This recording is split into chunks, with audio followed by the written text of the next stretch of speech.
Okay, what is Acrobat? Well, I often describe Acrobat as a bottomless drawer of supplies in a room full of filing cabinets.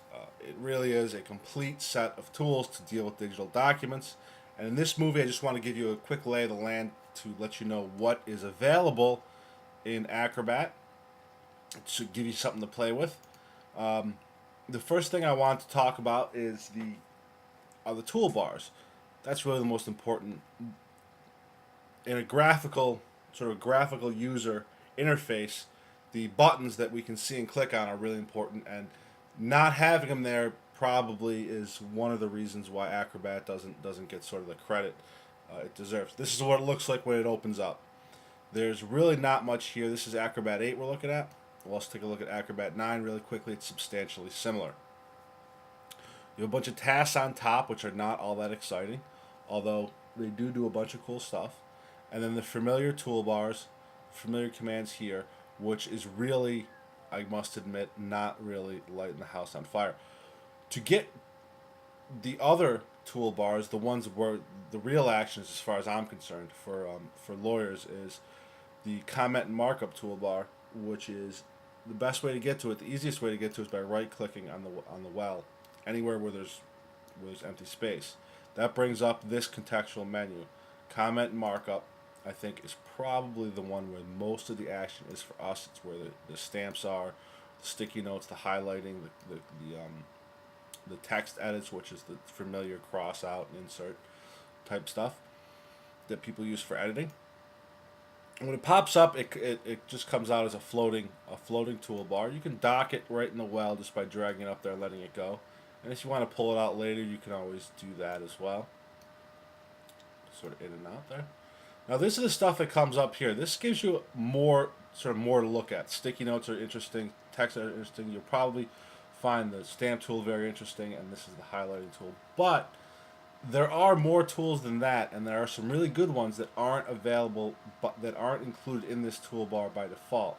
Now to get to those, you just go to View, which is where all the toolbars always are, and go to Toolbars, and then go down to the bottom of this menu and go to More Tools.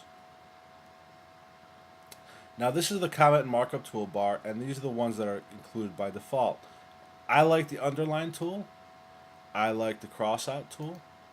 The attach file and comment is one of my favorites because it makes you can attach files to a PDF. Sort of make it it acts similar to an email in that regard. So you can attach a bunch of stuff to it and email out one PDF with a bunch of files attached to it, and your recipient only gets one thing. That's the basis of the PDF postcard that you might want to take a look at that I designed previously. So you can add more stuff to it, then you just click OK, and then you get more tools to play with there. So that's the basis of the toolbars. And over here on the left side is another important part. It's called the different panes. This is the Pages pane, the pages to bring up the Pages panel here. And what this is a thumbnail of each of the pages in your document. So if you want to go directly to one of them, you just click on that. Just click on the page you want to go to. And now once you've highlighted a page, made it blue, you can right-click on that. And then you can see there's a bunch of options there to do all sorts of things. I highly recommend right-clicking on different parts of Acrobat. If you right-click off a page, you get different options. So you're going to get a lot of different things based on where you click. If you right-click on a page, you're going to get other options. Add bookmark, sticky note. If you highlight something like this, and then you right-click, you're going to get even more options. These contextual menus change based on the context in which you use them, so I definitely recommend clicking around a little bit and seeing what's there. Getting back to the panels here, we have the bookmarks panel. This is fantastic for dealing with documents. You're reading a long document, a memo, brief, whatever it may be. I often go through and just highlight something. It's really easy to do. Just highlight whatever it is that you want, and then just click Add Bookmark, and see it. It takes the text right from the PDF, which is great. You can also do it without highlighting anything, just clicking that, and then you'll have to type something in there. It's another way to do it. This is the signatures panel. If you're using digital signatures, if you're using digital signatures, you're probably sort of more advanced, and you're probably not interested in this movie. But here's the how-to panel. If you have a question, you can go in here and figure out how to do things. The two panel icons on the bottom are very important. The comments records all the comments that you've made to a particular document, particular PDF, and when you start using comments, you can go back and forth with them. You can create little conversations in there. You can set status. You can do many, many things. If you start, adding comments to documents, you will see all of the options in there, and they are many, and they are very useful. All of these, all of these tools are considered by Acrobat to be a comment, so they will show up down there. The paperclip is the attachments panel, and you will, if you use the attach file as a comment, it will show up down here, and then you will have a whole nother range of options that you can do with that file. So that's sort of the lay of the land inside of Acrobat 8. Here's Acrobat 9, and don't and it's substantially similar.